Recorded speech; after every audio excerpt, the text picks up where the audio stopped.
Hello tanks and tankettes, and welcome to something completely different. Except, not really, but kind of. You'll see what I mean. Obviously this is still World of Tanks, but what I'm going to do this week in place of my regular schedule of videos is a whole week of supporter replays. Now this would be ordinarily a week where I would have one of the supporter videos I put up every fortnight. But as an experiment, this week I'm going to do a whole supporter week, basically, to highlight all the people that are helping me on Patreon, because I couldn't keep doing what I'm doing at the moment without the aid of my Patreon supporters, because YouTube ad revenue is, as I've said in the past, just nowhere near enough.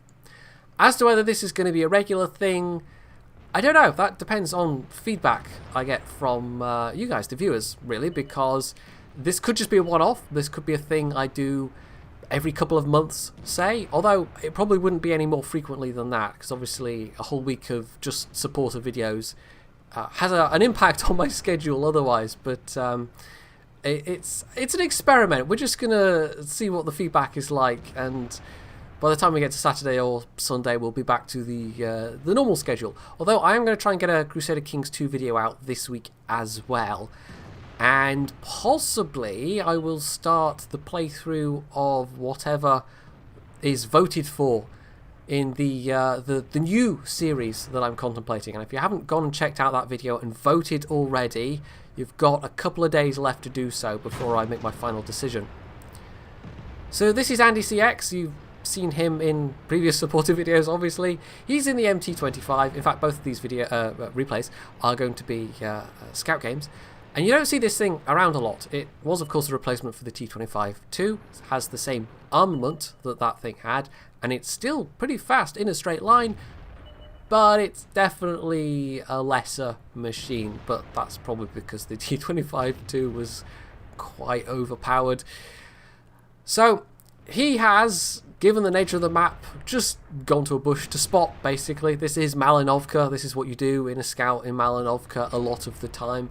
And he's actually lit up quite a lot of the enemy team. Now, we don't know quite how much has been his spotting yet. And we don't know how much spotting damage he's going to get out of this, because that's basically impossible to know until the end screen. But at least some of this has got to be his. Now, ordinarily, you think spotting in a bush on this map, and you think of the bushes in E4, and I think there's some bushes in kind of G6, that kind of area as well, that you see scouts using a lot. And this is a great map for passive scouting. There's not a lot of them left these days. But in this case, because it's an encounter map, of course, he's had to do something a little different. But this set of bushes he's in right now is still fairly useful, although he did get spotted once, probably by the enemy MT25. So that was a bit of an unfortunate hit, but you know, it wasn't enough to kill him. So as long as he doesn't take any more hits, he should be fine. And his team's already very decisively winning this. So he's already gotten one sneaky kill shot on that Chiri. He's going to have to be on his toes if he wants to kill anything else or even get any more damage out of this, because the enemy team is rapidly running out of tanks. And it's arguable how much of that is down to Andy versus just the mismatch in the teams, because I think either way, even if Andy hadn't been here spotting, his team probably would have won just looking at the end results. But it is entirely possible that Andy drastically sped things up by giving his team this information, by giving them this intelligence. So he was trying for the 110, didn't quite get it, but got another hit in. Did, however, get that SU-100 with what I think is a high roll, because this gun has an average of, I think it's 75 damage per shot with this 57mm. But if he wants to get any damage on the Super Pershing, well, he's going to need the side armor. He's going to need the side of the turret. He's not going to do it frontally, not at this range. There's a couple of weak spots in the Super Pershing, but yeah, not at this range.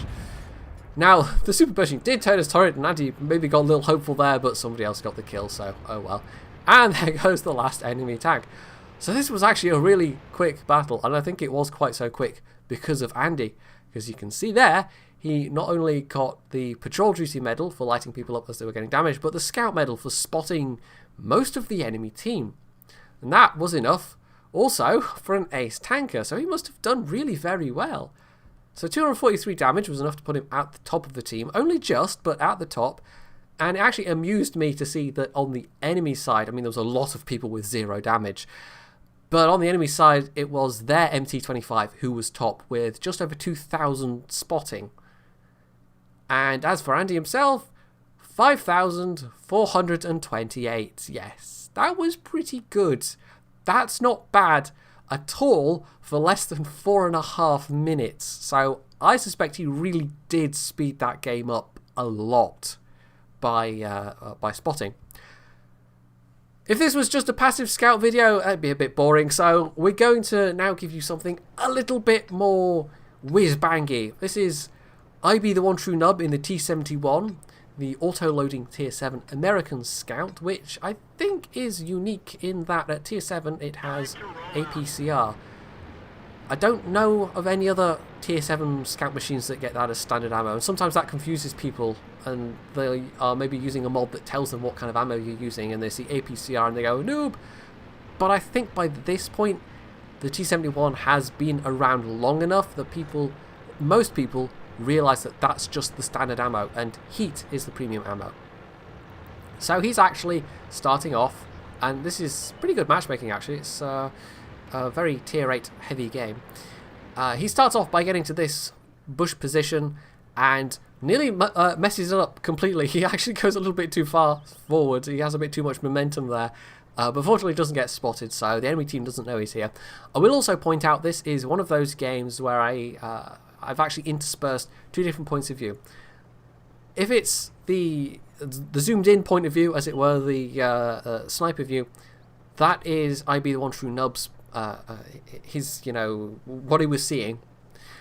The rest of the time, it's pretty much just the free cam view, because for whatever reason, his point of view was really quite jerky, distractingly so. And although it's extra work for me, it's not that bad. I basically have to record the replay twice with each point of view and then intersperse it in the video editor, and that takes a little bit longer, but it's fine. It's worth the extra effort, because if I find it annoying watching the replay to see it jerking around, either because of the player or because of the replay itself, and sometimes it is the replay itself, then it's worth the extra effort, even though you do miss a little bit. You miss some of what the players, where they're turning their turret, what they're looking at, and that can tell you their intent.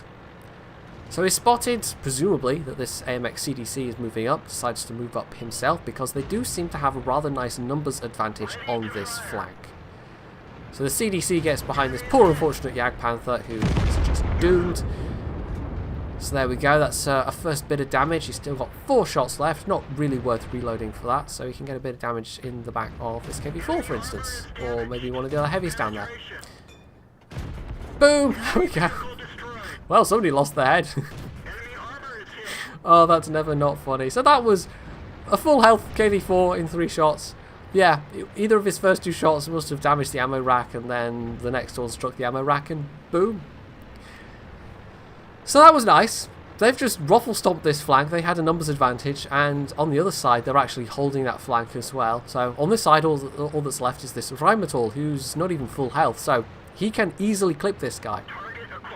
So he whizzes up, just auto-aims, puts the first 2 shells in. Oh, okay, 1 health, and gets the kill. That's fine, okay. The gun was coming round in his direction. I mean, it would have been survivable, but it's always nicer not to take the damage, if possible. So again, this is a team where, yeah, I think there was a real mismatch in skills here, because they're really not having a hard time walking over these guys. It's not even at the 3-minute mark, and they're already practically at the enemy cap. Now, instead of just diving across the open towards this IS and T-34, he instead he's worked his way north to use this terrain to maybe get round behind them. But there's so many tanks here pushing forwards that he probably could have just stayed more or less, well, not where he was, but he could have taken a faster approach to get more damage. But honestly, he's already doing pretty well damage wise, and yeah, it was a bit of luck with that ammo rack, but even so, he's not doing too badly at all. That's his 4th kill, 2 more, and maybe he's got a shot at Top Gun as well, which would be very nice. That would be a little cherry on top of already just that KV-4 ammo rack alone. Actually, there's a funny thing with the KV-4s. There's 3 of them in this game. 2 were platooned. All 3 had the stock turrets. The 2 platooned ones also had their stock guns. So I guess they were just platooning up to try and get through the grind faster. I'm not convinced that's the best plan when you're in a stock vehicle to go along with a stock vehicle of the same type, but whatever. So it's just reloaded, and there you go, you can see that 122 muzzle brake. Doesn't get that kill, so okay, back to the turret of this guy, and he's probably not going to get this kill unless he gets lucky. Well, you never know. Is it 5 kills now? And, oh, no, not quite. And, oh, hello, T-29. Ouch. Well, now he's got to reload. And the question is, will the T-29 live long enough for him to reload and get the kill? But the answer is no, sadly. This was not one of those games where his team just went, here, have this Top Gun. And that happens occasionally. But most of the time you just got to fight for it. And as you can see, he was a little disappointed by that. But still, it's a really good result. That was still an ace tanker. And although he didn't get quite the spectacular spotting damage of the last game, it's a very different sort of game. It was a very different sort of map, and he was still top of his team with actually an even better base score than IB the one. No, this is IB the one true up than Andy had. There we go. So 5 kills, 3.2k damage, top of his team in either regard. He even did get a little bit of spotting, but for the most part, because the team was just so active, they were just running over the enemy team so easily that. Yeah, that was just a real whiz-banger of a game, as I said, and the T-71 performs very well in that kind of game. Probably better than any of the other Tier 7 scouts, apart from maybe the WZ-131.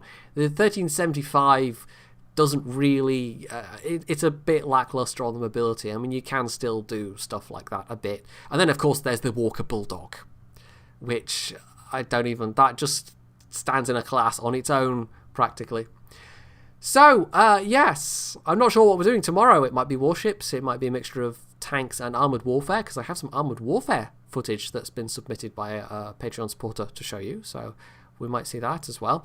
Either way, it's going to be more supporter highlights stuff, so yeah, let me know what you think of the idea.